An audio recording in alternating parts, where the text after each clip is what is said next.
But first, let me bring in Sebastian Gorka. He is the former strategist to President Trump and host of the America First podcast, and Michael Starr Hopkins, a Democratic strategist who served on the presidential campaigns of Barack Obama and Hillary Clinton. Sebastian Gorka, let me kick off with you. Do you think Donald Trump went too far in threatening to bring in the military? No, not at all. On the contrary, we've seen Democrat governors, Democrat mayors fail egregiously. In Minneapolis, the mayor actually withdrew the police from a police station that was firebombed. That's reprehensible. That's recklessness beyond any measure. We've just moments ago heard the governor of New York, Governor Cuomo, say he's so desperate for the future of New York that he's going to sidestep potentially the mayor of New York, Bill de Blasio, and send in the National Guard there as well. So finally there seems to be a realization amongst the left that enough is enough, and when the poorest communities are at the mercy of people who are firebombing, destroying businesses owned by blacks, whites, all hue of Americans, we have to say enough is enough. This is not justice. George Floyd's memory will not be served by more people being injured and more houses and businesses being destroyed. So it's time to play hardball and bring in the people who can secure our nation. But Sebastian Gorka, there have been many peaceful protests too, so have a listen. We'll listen now to what went on in Arkansas, and this is where there were two black men who were on their knees in front of a line of police.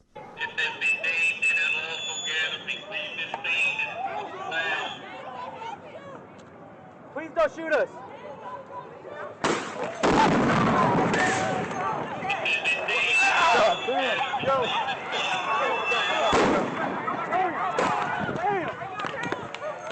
Sebastian Gorka, isn't it horrifying to hear a peaceful protest end in that sort of violence from authorities?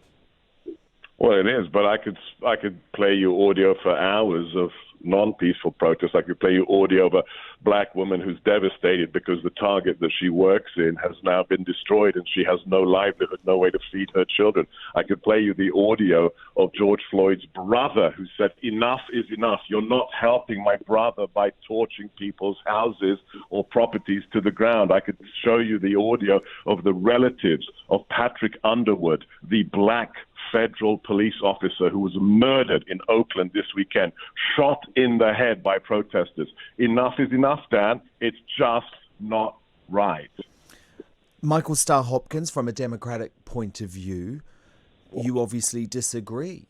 Why? Because Sebastian Gorka says, look, violence, one set of violence, I guess, doesn't mean that more violence is appropriate. There are certainly bad actors in those protests. There are rioters. There is a difference between rioters and the protesters.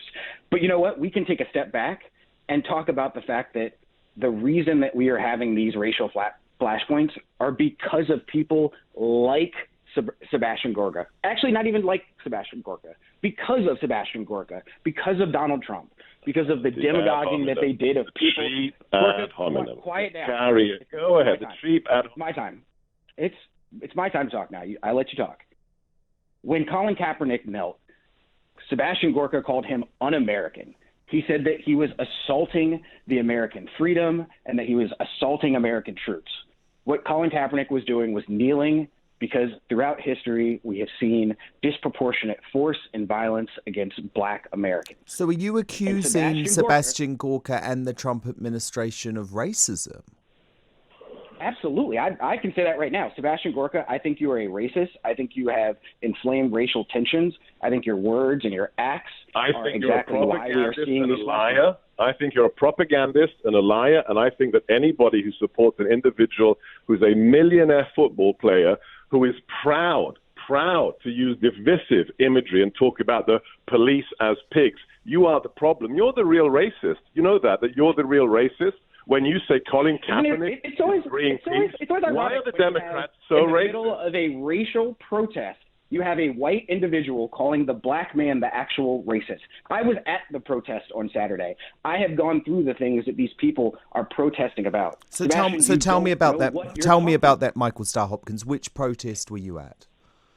I was at the protest in front of the White House on Saturday during the day and on Saturday at night when they got violent. And they did get violent. And the part of the reason they got violent is because people have co-opted the protest and used it. And yes, I think some of them are anarchists, and I think some of them are also white separatists. They're using this. But let's have a little listen to what Donald Trump said about this. This was during. This was when he was talking about the fact that organisations like Antifa, which we'll come to in just a second, should be considered domestic terrorists.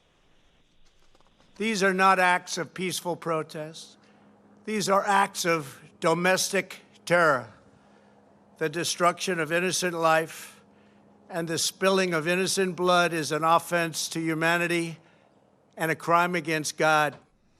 So Michael Starr Hopkins, he is clearly referring there to this organisation Antifa, an organisation that Donald Trump has said should be redefined as a domestic terrorist group.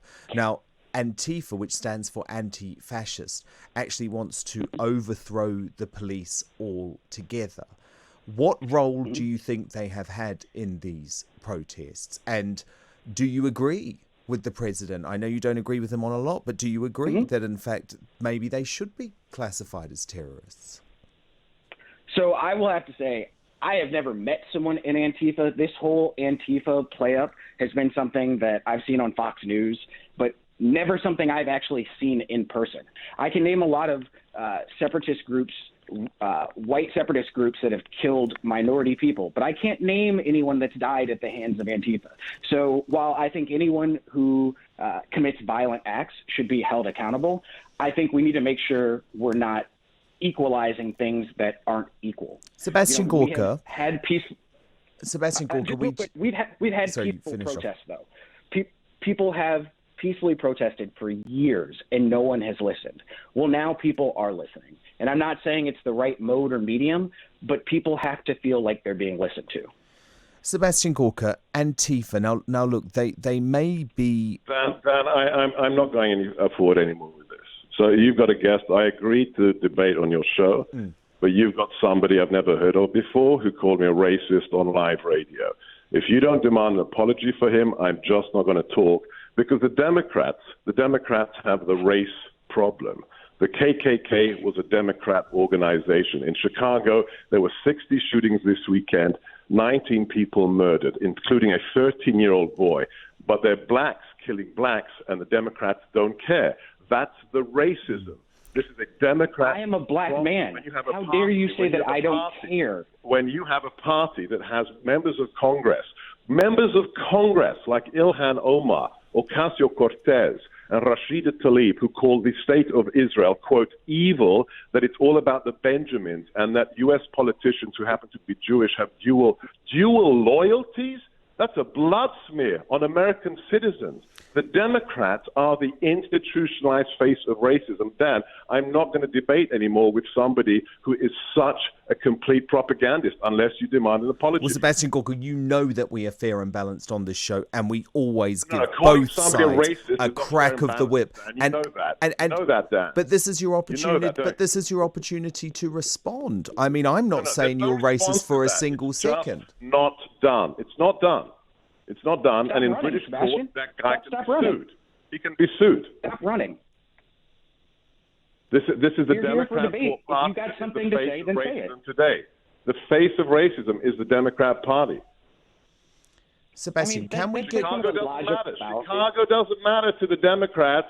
They couldn't care less. Why? Because it's run by Democrats. Sebastian, can we just... The sad, tragic irony, Dan, the sad, tragic irony of the last 8 days is there are Democrat voters burning down Democrat-run cities.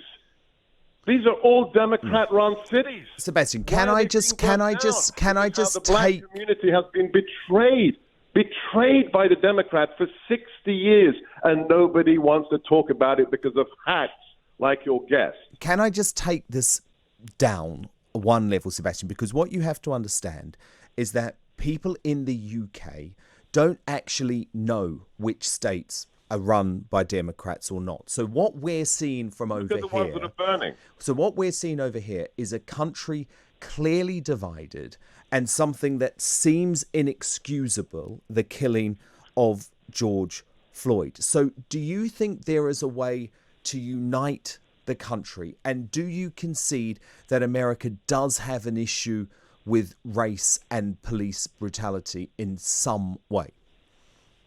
We have a problem with race.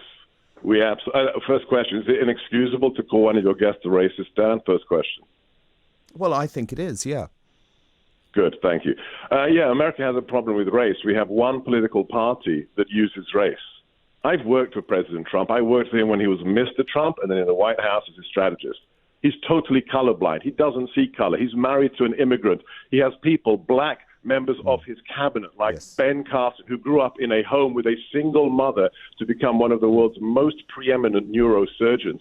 That's the reality of the Trump administration. Yes, so you say Donald Trump is not racist, and I understand that. And I understand that. But the killing of George Floyd, which we have all been able to see, has to be dealt with. And do you concede that that is a systemic problem within America? An Apple store get justice for George Floyd? I don't think it does, and I think the looting is how does terrible. Burning a 205-year-old church, where every president since its building has prayed, how does burning a church? No, I agree with that. But Sebastian, the incident of George Floyd, to me, shows that there is a systemic issue in terms of race and police brutality in the US. Do you disagree? Systemic. You've got to look at the figures. Proportionally, if you look at the population, more white men are shot to death by police every year, even if you look at the proportionality of how many people live in the United States based upon ethnicity. It's not a systemic problem. In this case, this person had 17 complaints against him. That's the problem, but it was run by a Democrat mayor. But Michael Starr, okay, let me bring Michael Starr Hopkins back, because Michael, one of the issues is that Democrats would like to make this a Donald Trump issue, but there has been police brutality connected to African American men in the US for many, many years. So do you think that there's a systemic problem rather than just trying to blame the Trump presidency, which feels a bit too simplistic? Oh, absolutely. This is a systemic issue that has occurred before Donald Trump was thought of, and it will most likely be around long after Donald Trump is forgotten. This is not Donald Trump's fault. But does he travel in and use these incidents to inflame racial tensions? Absolutely. When he stood on stage at a U.S. rally and talked about, firing those sons of bitches, talking about Colin Kaepernick, when he talked about how police should just rough up some of these protesters, those words matter. When you're the leader of the free world, your words carry weight. And so when you act irresponsibly, when you, talk about how they're S-hole countries, it's not a one-time thing with this administration. Sebastian Gorka, is there a way, final word to you, Sebastian, is there a way that America can be brought back together? Does Donald Trump, who you have obviously advised for a long time now, does he need to take on more of a traditional presidential role, become a bit more of a healer-in-chief at the moment? Because don't you actually think most people aren't party political? They just want to think that the country is going in a positive direction. And I think a lot of people over here will listen to the debate between the two of you and think, gosh, there's no way for the Democrats and Republicans to actually work this out. Do you think there's a way? Oh, I do. You have to re-elect President Trump and kick the bums out of these Democrat cities that have betrayed the black population for 60 years. The mayor of Minneapolis withdrew the police from the police station. How are you going to protect the black community, the Asian community? So you don't think Donald Trump needs to take on a more conciliatory tone over this incident and try and become a healer-in-chief?